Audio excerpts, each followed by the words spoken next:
সাম্প্রতিক সময়ে নারী ও শিশু নির্যাতন, ধর্ষণ ও যৌন হয়রানির একাধিক ঘটনা সামনে এসেছে।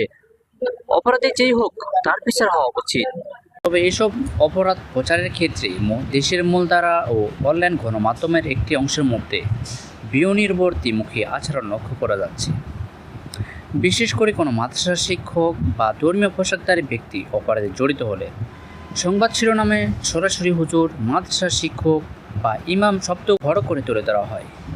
অনেক সময় নিউজ কাটে অভিযুক্তের স্পষ্ট ছবি, ধর্মীয় পোশাক এমনভাবে উপস্থাপনা করা হয় যেন অপরাধটি ব্যক্তির নয়, বরং তার ধর্মীয় পরিচয়ের প্রতিচ্ছবি।